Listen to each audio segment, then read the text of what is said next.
인생의 무거운 짐을 지지 않고 살아가는 사람은 한 분도 안 계실 줄 압니다. 어린 아이들도 인생에 무거운 짐이 있습니다. 그리고 특별히 중고등학교쯤 다니면은 그 진학이라고 하는 그 큰 관문을 두고 얼마나 이 공부라고 하는 짐을 지는지 알 수 없습니다. 제일 힘든 아이들이 아마 수험생들인 것 같아요.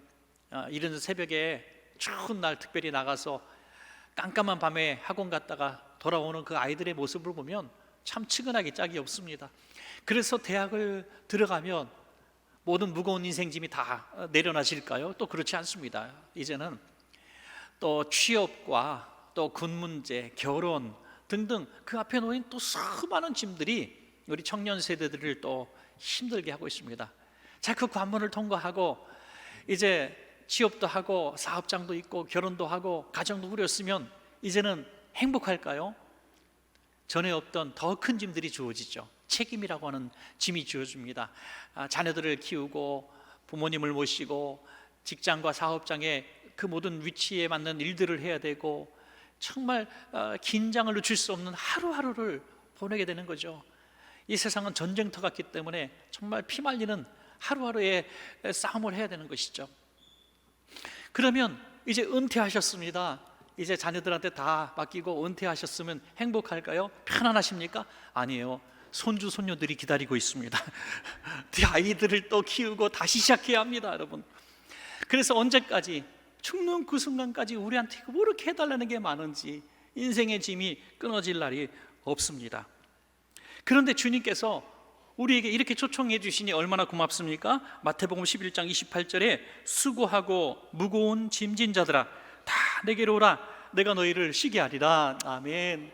이 말씀이 확 들려지니까 얼마나 고맙고 감사합니까? 이 말씀은 모든 세대를 초월해서 주시는 말씀이죠.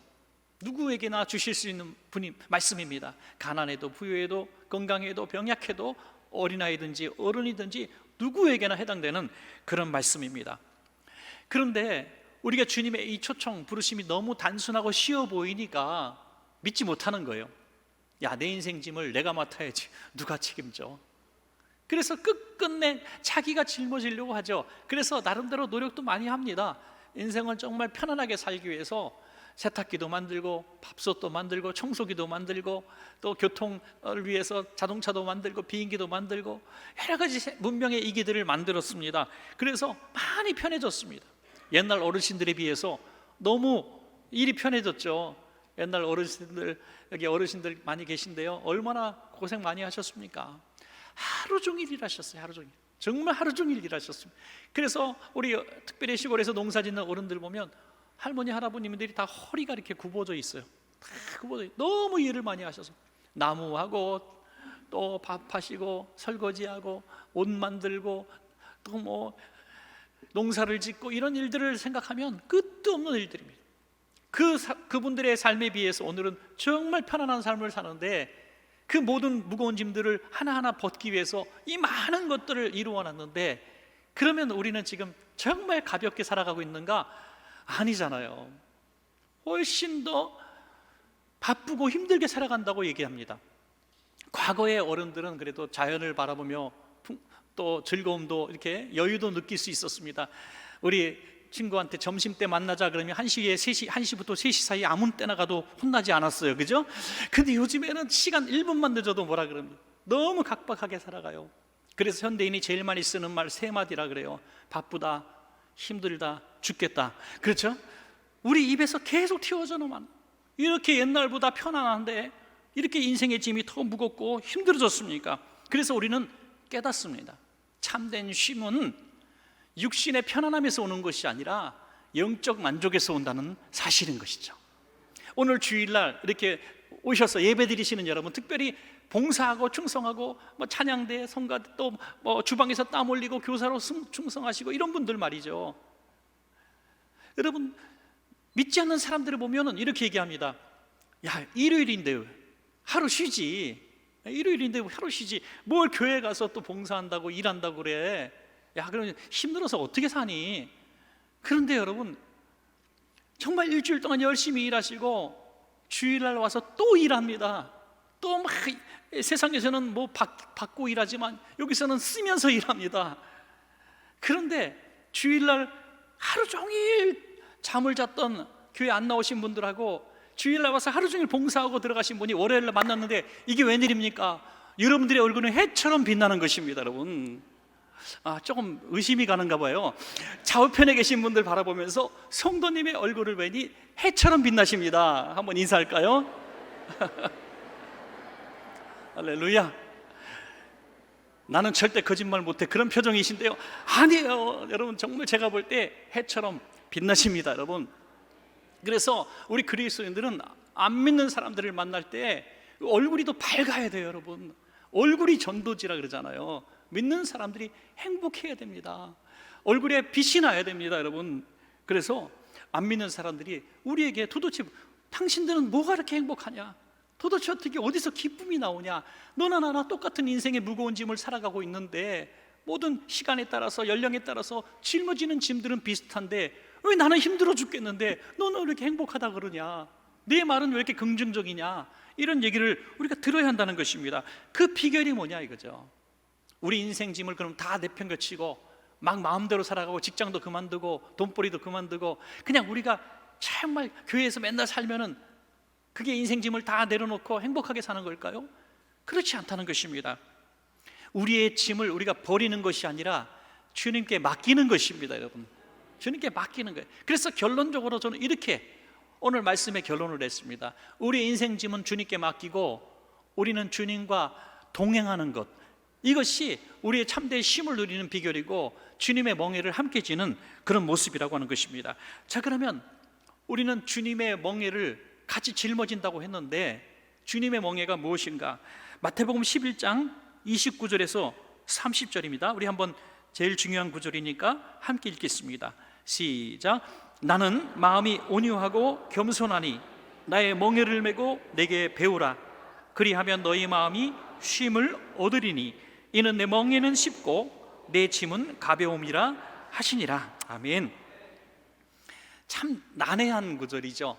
멍에라고 하는 것 그 자체가 참 속박이고 고통인데 쉽고 가볍다니 도대체 무슨 뜻일까요? 자, 멍에가 어떻게 생긴 건 여러분 아실 겁니다. 사진으로 한번 볼까요? 멍에는 이렇게 생긴 겁니다. 굉장히 신식인 것처럼 보이죠, 이거는. 그래서 나무에 이렇게 두 마리 소를 얹혀놓고 이 밧줄 또는 쇠 또는 어떤 가죽 같은 걸로 이렇게 만들어서 목에다가 이렇게 조이는 겁니다. 그래서 위에 나무 있고 밑에나 밧줄이나 가죽 이런 쇠붙이로 그 목을 단단하게 조입니다. 그래서 이 멍에에 딱 매이면 두 마리가 꼼짝달싹 못하는 거죠. 앞으로 나아갈수록 멍에는 계속 이 몸이 뒤에 갈수록 커지기 때문에 멍에는 계속 몸에 밀착되어져서 정말 이 두 마리 소가 고통을 받죠. 한 마리 소의 멍에도 물론 있습니다만 두 마리가 같이 있게 되면 더 행동에 부자연스럽습니다. 얼마나 힘듭니까? 답답하죠. 저 모습 보니까 이거 소가 참 불쌍하다. 참 불쌍하다. 얼마나 답답할까. 그래서 사실 멍에라고 하는 이 단어의 어떤 뜻풀이는 구속입니다. 구속, 억압 이런 뜻으로 해석되어지고 있습니다. 그런데 주님께서 우리에게 멍에를 함께 매자, 우리를 구속시킨다는 말씀일까요? 여러분, 구속의 반대말은 자유입니다.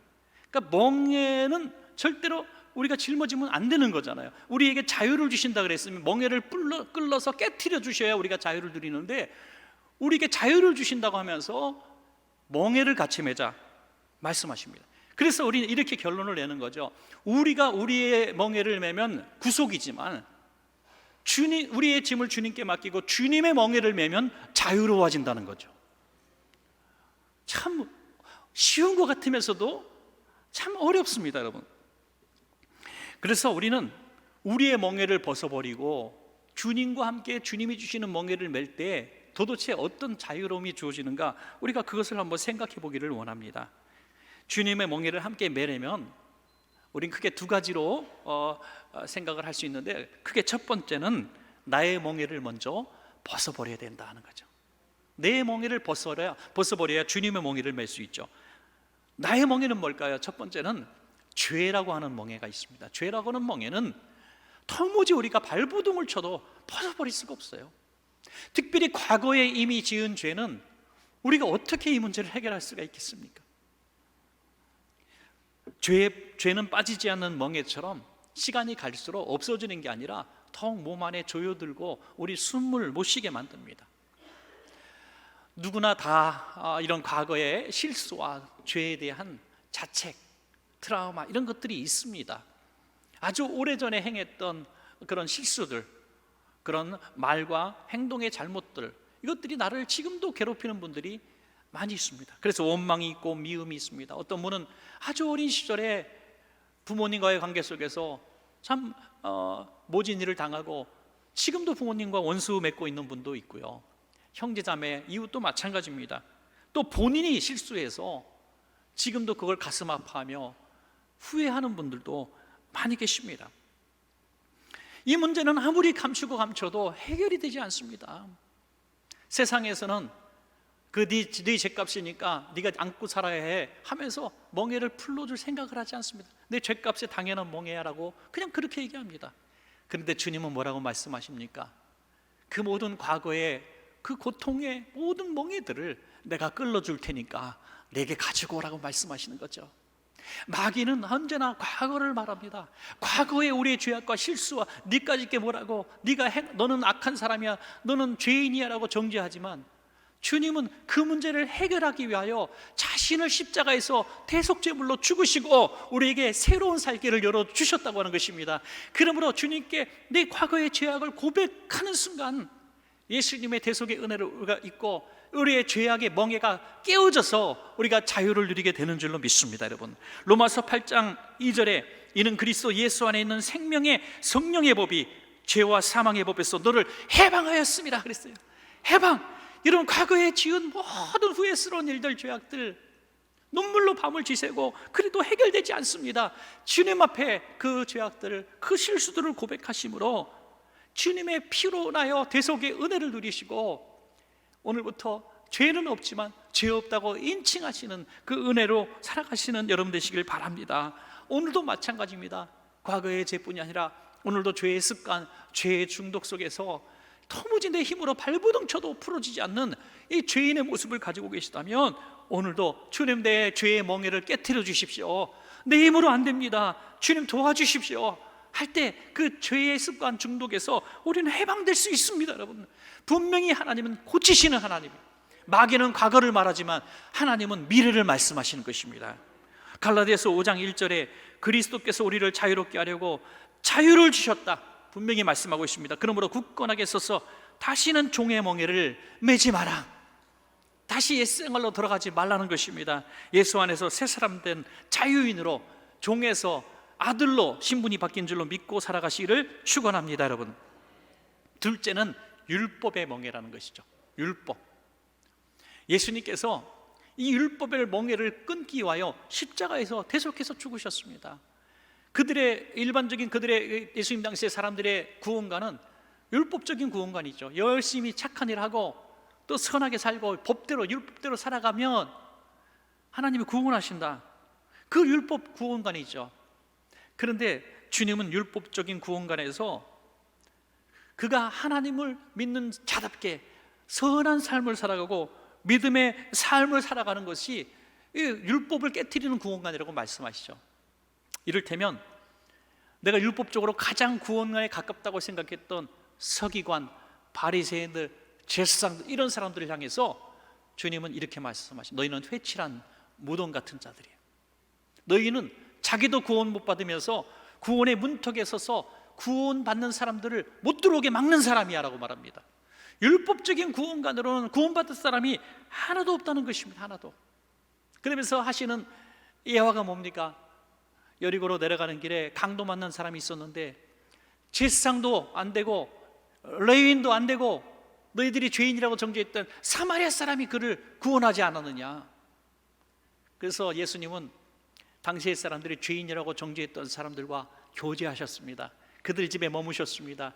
저 사람은 부정한 사람이라고 따로 살게 만들었던 그들을 찾아가셔서 그들 병든 몸에 친히 손을 대어 주셨습니다. 여러분, 분명히 율법의 멍에를 벗어버리지 못하면 우리는 절대로 자유를 누릴 수 없습니다. 오늘 이 시대에도 율법적인 생활하는 사람들이 분명히 있다는 거예요. 신앙생활 오래 하면 할수록 율법적인 신앙생활에 유혹을 받습니다. 유혹을 점점 더 경건하고 거룩한 삶으로 조금씩 나아가는 진전을 자기의 삶의 어떤 외형적인 태도에서 만족을 누리려고 하는 사람들이 많습니다.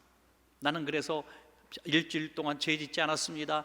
저는 모든 예배에 참석했습니다. 저는 한 번도 11조를 거역한 적이 없습니다. 저는 뭐 이렇게 법을 어긴 적이 없습니다. 이런 식으로 자꾸 자신을 정말 의롭게 만들려고 하는 사람들이 있습니다. 그러면 우리는 율법적인 구원관 속에 멍에를 스스로 얼마 메고 있는 것입니다. 그것이 점점 여러분들을 조일 거예요. 여러분, 그걸 깨트려야 합니다. 여러분, 갈라디아 5장 6절에 보면 그리스도 예수 안에서는 할례나 무할례나 효력이 없으되 사랑으로서 역사하는 믿음뿐이니라 라고 말씀하십니다. 여러분, 율법적인 구원의 가장 어떤 상징적인 것이 할례였지 않습니까? 할례. 그런데 할례나 무할례나 아무 효력이 없어. 너가 혼자 경건한 척하고 혼자 뭐 40일 금식을 10번 하고 예배를 한 번도 빠지지 않고 너 경건한 생활을 했다고 해서 그것이 구원과 상관이 없다는 것입니다. 여러분 가만히 한번 생각해 보십시오.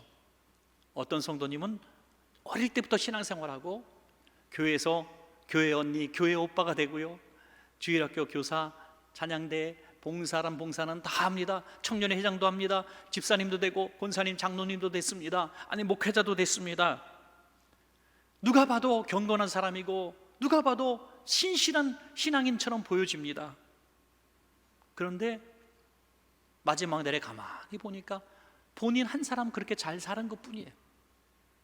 근데 어떤 분을 보니까 그냥 뭐 좌충우돌하고 실수도 저지르고 그렇게 산 것 같은데 그분의 마지막 날 보니까 많은 사람들이 그의 주변에 몰려들어 있습니다.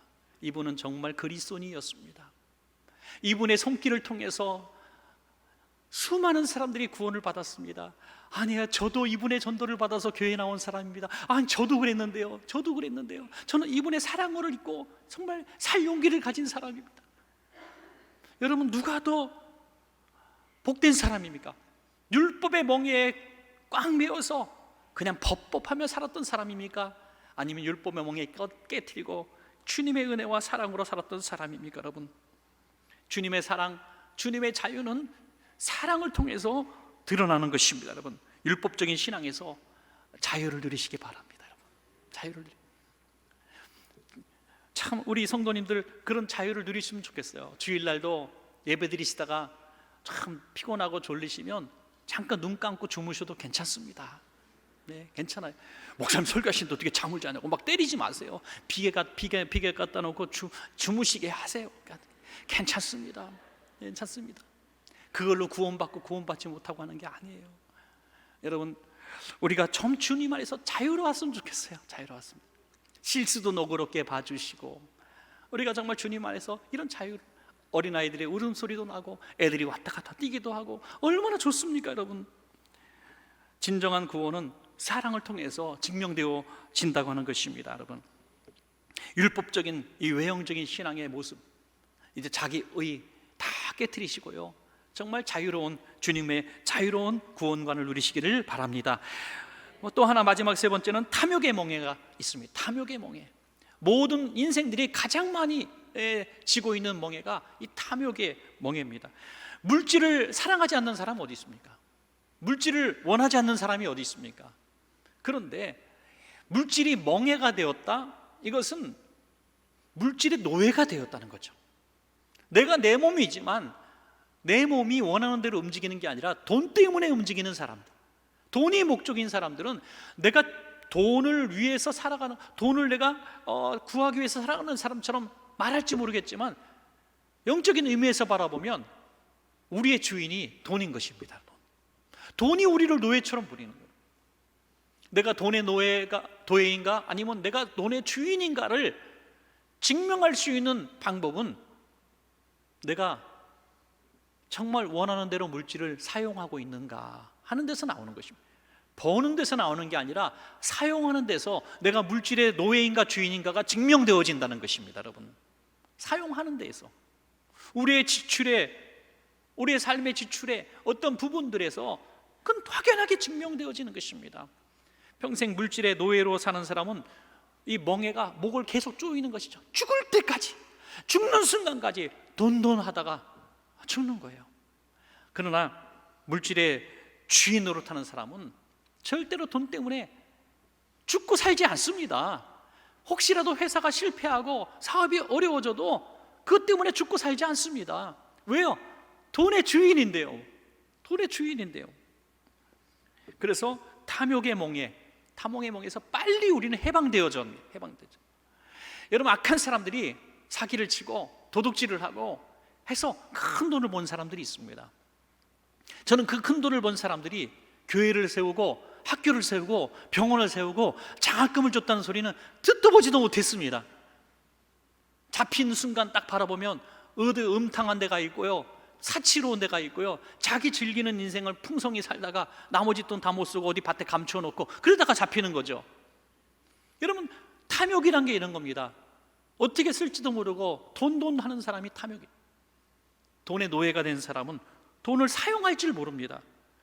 야고보서 1장 14절에서 15절에 이런 말씀이 있습니다. 오직 각 사람이 시험을 받는 것은 자기 욕심에 끌려 미혹됨이니 욕심이 잉태한 즉 죄를 낳고 죄가 장성한 즉 사망을 낳느니라 그랬습니다.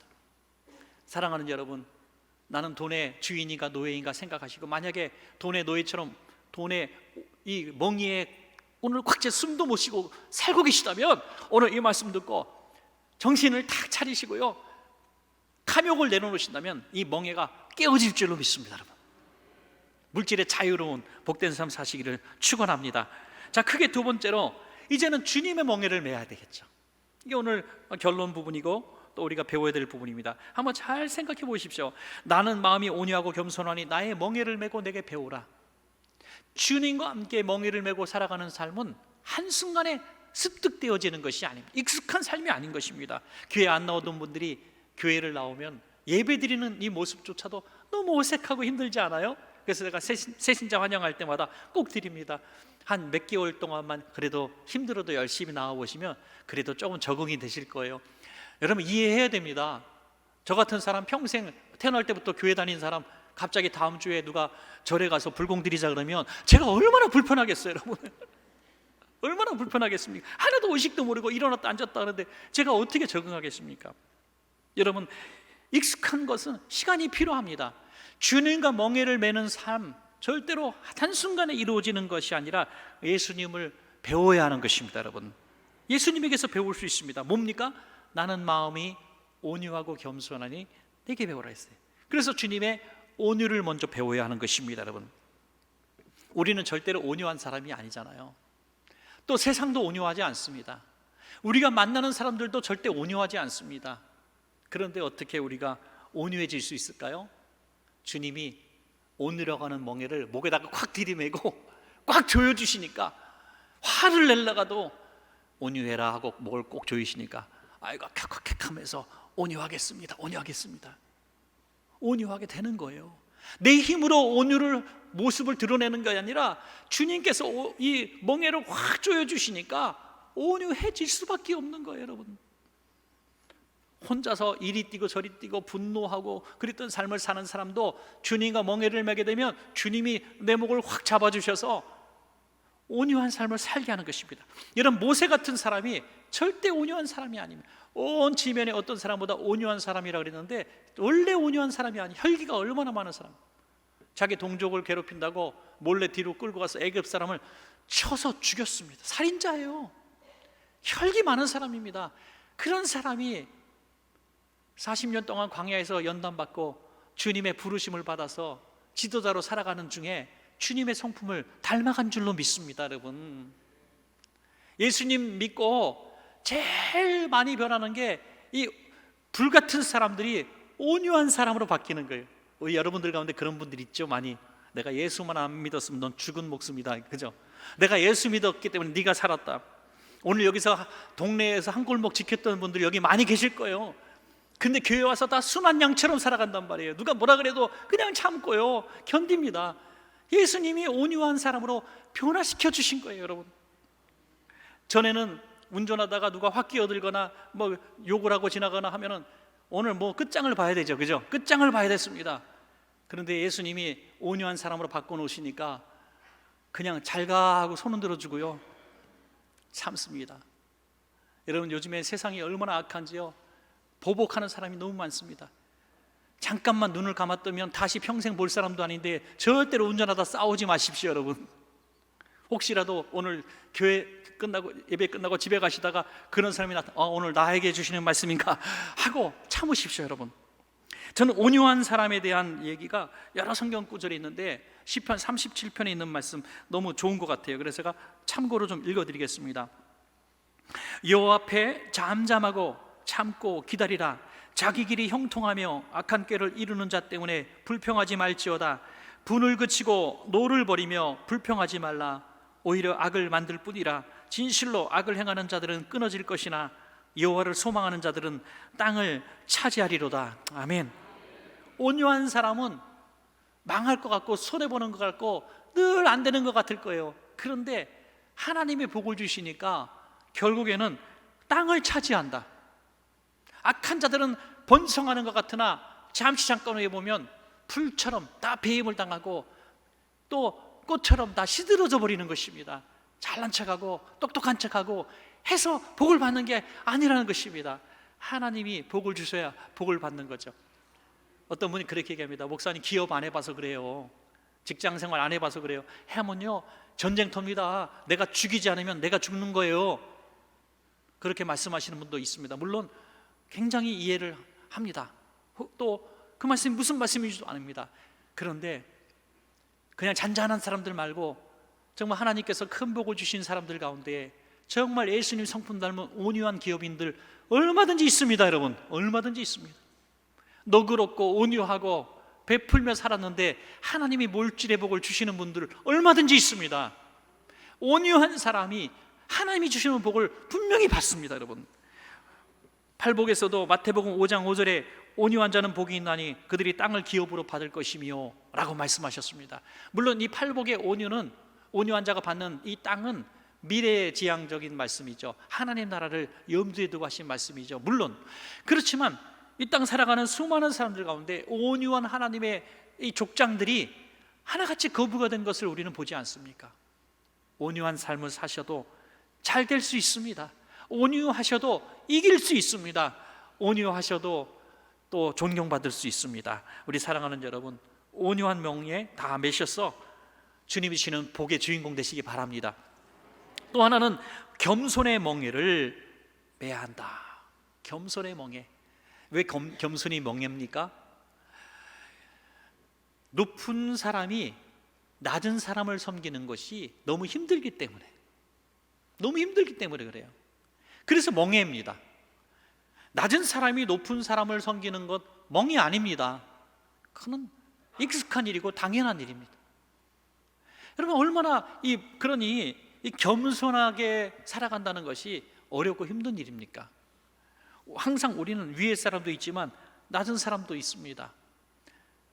낮은 사람에게 대해서, 우리보다 낮은 사람에 대해서 겸손한 모습을 갖는 거 쉬운 일이 아닙니다. 사랑하는 여러분, 있는 위치 다 위에도 있고 아래도 있을 겁니다. 아랫사람을 향해서 겸손의 멍에를 매시기를 바랍니다. 여러분, 예수님께서 제자들의 발을 씻겨주신 이유가 무엇입니까? 내가 주와 선생이 되어서 너희들의 섬김을 받아야 되는데 내가 너희를 섬기니 너희도 그렇게 하라는 겁니다. 자, 요한복음 13장 14절에 내가 주와 또는 선생이 되어 너희 발을 씻었으니 너희도 서로 발을 씻어주는 것이 옳으니라 그랬습니다. 여러분, 우리가 겸손한 삶을 살려고 나름대로 겸손한 연단의 삶을 산 분들이 많이 있어요. 그래서 참 겸손하신 분들, 저분 참 겸손하다 하는 분들이 있습니다. 그런데 어느 날 보면 그 본전이 막 드러나는 경우가 있어요. 어느 정도까지 겸손한데 그 선이 넘었다고 생각하면 불같이 화를 내고 막 그럽니다. 진정한 겸손이라고 할 수가 없죠. 빌 하이벌스 목사님의 그 섬김의 혁명이라는 책 보면 그런 사례들이 많이 나오는데, 어떤 봉사자의 고백이 있습니다. 어느 봉사자가 늘 봉사를 많이 합니다. 그래서 참 저분은 봉사를 많이 하는 분이야 라고 생각합니다. 그래서 칭찬받는 분인데, 한 번은 어린아이들을 위해서 봉사하러 갔습니다. 어린 꼬마들, 몇 살 안 되는 아이들인데, 아이들에게 가서 막 친절을 베풉니다. 시간 내서 물질을 가지고 가서 막 봉사를 하고 섬깁니다. 애들이 고마워요, 아저씨 고마워요, 그러면 보람 한번 느끼고 행복하고 이렇게 돌아왔는데, 어떤 아이가 갑자기 이 봉사자인 이 성도님 얼굴을 뺨을 휘어치는 거예요. 뺨을 팍 때리더래요. 8살짜리예요. 그러면서 밀쳐내더라는 거예요. 그 순간에 분노가 확 일어나는 거죠. 내가 봉사하러 왔는데, 널 위해서 왔는데, 내가 이 바쁜 사람이, 내가 어떤 사람인데, 내가 세상에서 어떤 신분을 가진 사람인데, 그게 막 쏟아져 오는 거예요. 막 내가 다시는 오라보라, 막 이런 마음이 왔다가 하나님이 갑자기 그의 마음속에 이런 감동을 주시더라는 거예요. 그 아이의 상처난 심령이 보여지더라는 거예요. 이 아이가 얼마나 상처가 많으면, 어릴 때부터 얼마나 어른들한테 학대를 받았으면, 선의의 이 아름다운 헌신도 자기를 헤아리는 사람으로 보여줘서 뺨을 치고 밀쳐내는 이 모습을 너는 보이지 않니? 그걸 불쌍히 여기라는, 그 마음이 확 오니까 이 아이를 가서 끌어안아줄 수가 있었다는 거죠. 그분은 이렇게 고백합니다. 그날 이후 제 인생은 완전히 변했습니다. 남을 섬기는 일에 내 자신을 내어 놓았을 때에 비로소 하나님의 긍휼히 여기시는 마음을 제가 알게 되었고, 제 마음속에 거하게 되었습니다. 그렇습니다. 겸손은 내가 할 수 있는 만큼 낮아지는 것이 아니라, 예수님께서 하늘 보좌 버리시고 이 땅에 오셔서 희생 제물이 되신 것, 그것을 닮아가려고 몸부림치는 것이 비로소 겸손이라는 것입니다. 주님의 겸손 멍에 함께 매실 때에 진정한 겸손의 정도를 되실로 그렇게 믿습니다. 여러분, 마지막 하나는요, 이제 사명의 멍에를 매야 합니다. 자, 마태복음 16장 24절입니다. 예수께서 제자들에게 이르시되 누구든지 나를 따라오려거든 자기를 부인하고 자기 십자가를 지고 나를 따를 것이니라 그랬습니다. 우리에게 인생의 모든 멍에를 끌어주신다고 말씀하신 이후에 우리에게 정말 무거운 멍에를 하나 주시는데, 온유하고 겸손한 것까지는 어떻게 하겠는데 십자가를 지고 예수님처럼 살라는 거예요. 예수님처럼 십자가를 지라는 것입니다. 이게 얼마나 힘든 일입니까?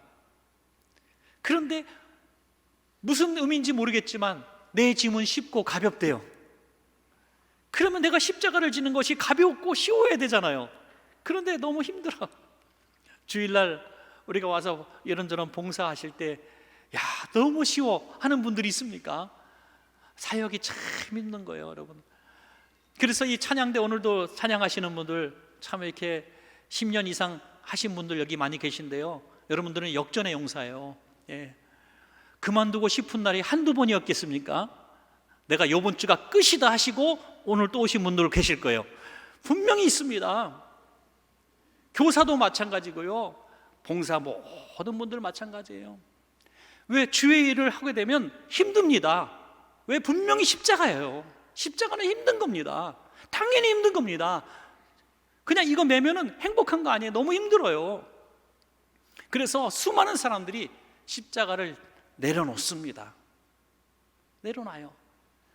어떤 분 조금 교회 일을 하다가 시험 들고 또 교회 옮기고, 또 가서 조금 교회 일을 할까 하다가 또 시험 들고 또 교회를 옮기고, 그래서 조금만 교회를 몇 년 다니면은 뭐 일을 시키기 때문에 그 일을 시키는 게 두려워가지고 교회를 또 옮깁니다. 그래서 교회를 한 3년에서 5년마다 교회를 아주 이동하면서 수많은 교회를 다니는 사람들이 있어요. 여기는 없기를 바랍니다. 물론 여러분, 도망 다니다가 절대로 안식을 누릴 수가 없고 예수님 닮아갈 수가 없어요. 주님께서 내게 주신 사명의 십자가라고 믿어지시는 그 날이 온다면 믿음으로 한번 짊어지시기 바랍니다. 그러면 놀라운 일이 벌어지는데 그 짐이 쉽고 가벼워지는 것입니다. 오히려 그 십자가, 사명의 십자가가 나를 살리고 있는 것을 깨닫게 될 겁니다. 오늘 찬양대 보면서 말씀드려서 안 됐습니다만은 여러분들 억지로 지는 십자가 사명의 찬양 같지만은 그 찬양을 지금 붙들고 있었기 때문에 오늘도 살아계신 분이 여기 분명히 계실 겁니다. 하나님이 그 주신 십자가를 사명을 짊어졌기 때문에 그 모든 시험과 환난을 극복할 수가 있었던 거예요. 그러므로 울면서도 가야 되는 거예요. 하나님 앞에 기쁨으로 가야 된다고 하는 것이죠. 십자가는 억지로 져도 복이 되는 것입니다, 여러분. 그러기 위해서는 내가 먼저 죽어야 하는 것입니다. 갈라디아서 2장 20절 너무나 귀한 말씀입니다.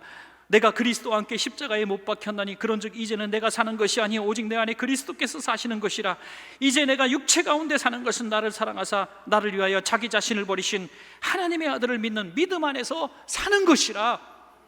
여러분, 내가 십자가 다 귀찮다고 힘들다고 내팽개치면 우리는 십자가에서 죽은 사람이 아닙니다. 십자가에서 죽지 않으면 우린 절대로 부활이 없습니다. 구원이 없는 것입니다, 여러분. 주님 사랑하는 마음으로 십자가를 지신다면 이 십자가가 정말 쉽고 가볍고 우리에게 얼마나 복이 되는 십자가인지 느끼게 될 줄로 그렇게 믿습니다. 어떤 목사님께서 하루는 너무 목회가 힘들어서 내려놓으려고 그랬어요. 교인도 얼마 되지 않았지만 정말 이분에게 힘들게 된 것은 신뢰하고 사랑했던 성도 몇 사람이 목사님을 배척한 거예요. 그래서 목사님이 너무 실망한 거죠. 내가 그렇게 사랑을 쏟고 교육을 하고 그렇게 내가 섬겼는데 그걸 이해를 못하고 오해를 하고 대적하니까 목회할 마음이 탁 떨어져 가지고 이제 사표를 내려고 준비하고 있었습니다. 그리고 마지막 기도를 하고 있어요. 주님, 저 그만두겠습니다. 저 같은 사랑 없는 사람 안 되겠어요. 저는 그분들을 품을 수가 없습니다. 용서를 해주려고 해도 꿈마다 나타나가지고 악몽이 되고요, 도저히 미워서 견딜 수가 없어요. 주님, 저 목회 못하겠습니다 했더니 주님이 이렇게 말씀하시더라는 거예요. 내가 언제 그들까지 사랑하라고 했니? 너는 나만 사랑하면 돼. 그들은 내가 사랑해 줄 테니까 너는 나만 사랑해. 그러시더라는 거예요. 그랬더니 엄청 홀가분해지더라는 거예요. 아, 안 사랑해도 되는구나. 맞아요. 우리가 어떻게 모든 세상 사람을 사랑할 수 있습니까? 어떻게 모든 원수를 사랑할 수 있습니까? 하나님 사랑하니까 버티고 있는 거예요. 어떤 분이 아주 단도직입적으로 이렇게 날카롭게 얘기하더라고요. 여러분, 교회를 사랑하지 마십시오. 여러분이 하고 있는 일들을 사랑하지 마십시오. 직분을 사랑하지 마십시오. 목사님을 사랑하지 마십시오. 성도님을 사랑하지 마십시오. 그런데 예수님을 사랑하시기 때문에 그 자리에 계십시오. 그렇게 말씀하시더라고요. 예수님 사랑한다면 그 자리에 계십시오. 그렇습니다. 우리는 사람을 사랑할 수가 없어요. 직분도 사랑할 수가 없어요. 그런데 주님 사랑하기 때문에 십자가 지고 이 자리에 버티고 있는 것입니다. 그러면 그 십자가 버티고 붙들고 있는 그 순간에 주님의 마음을 주신다는 거예요. 온유하고 겸손하신 마음, 사랑의 마음을 주신다는 거예요. 사랑하는 여러분, 말씀을 맺겠습니다. 우리의 모든 짐들, 죄악의 짐들, 또 율법의 짐들, 탐욕의 짐들은 다 주님 앞에 맡겨드리시고요, 내 인생, 내 힘으로 살아갈 수 없으니 주님 앞에 맡깁니다 하고 맡겨드리시고, 주님, 그 강하신 주님께서 짊어지고 계신 그 멍에 살짝 몸을 끼워 넣는 거예요. 주님이 이렇게 말씀하십니다. 내가 다 할 테니까 너는 따라오만. 힘센 소이신 주님이 다 하시니까 우리는 그냥 멍에를 걸치고만 있는 거예요. 그래서 주님과 함께 동행하실 때 복되고 행복하고 쉽고 승리하는 삶이 펼쳐질 줄로 믿습니다.